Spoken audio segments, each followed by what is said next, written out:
everyone, it's INDAY LYN. Today we are making breakfast egg muffins. And here's the ingredients. Ito po ang mga sangkap na kakailanganin.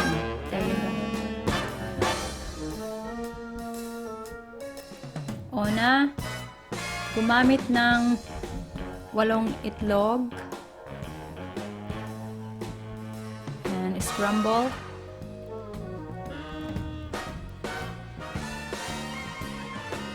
Tapos, kalahating onion.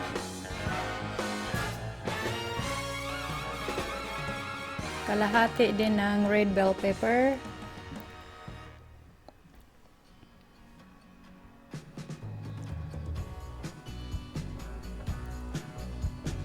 Maglagay din ng kalahating cup ng ham.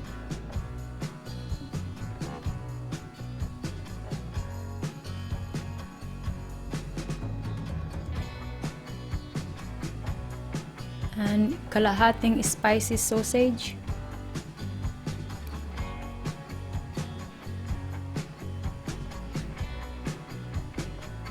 Bacon.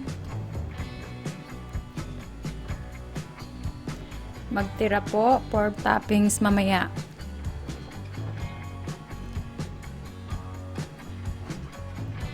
Maglagay din ng cheddar cheese. Magtira din para sa toppings.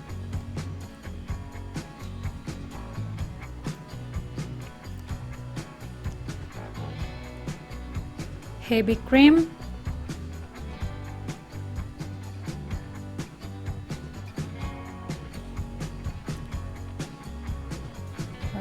Lagay ng salt to taste.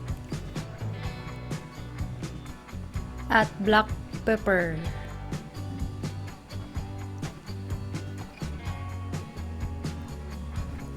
Ayan.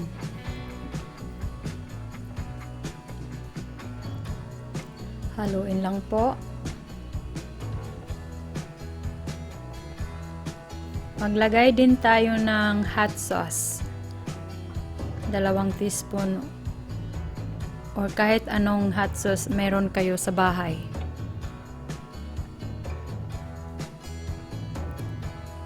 At kalahating cup din ng milk.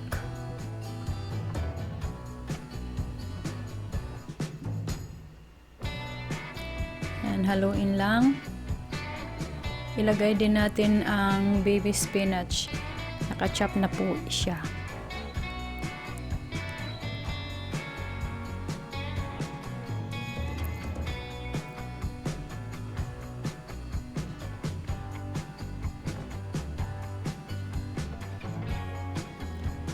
Tapos ready na to ilagay sa muffins, mold muffins. Gamit ko po ay silicone. Mas madali kasi siyang alisin pag silicone ang gamit.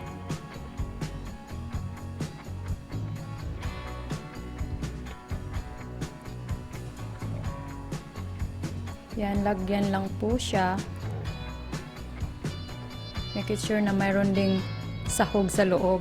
Tapos ilagay na rin ang toppings na bacon at cheese, yung tinira kanina.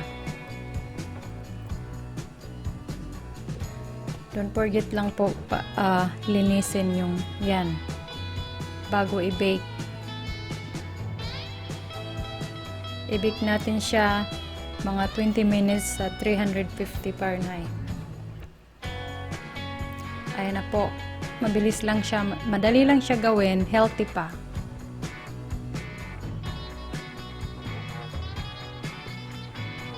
Ayan. Kita nyo po. Easy lang siya alisin sa molding na silicone.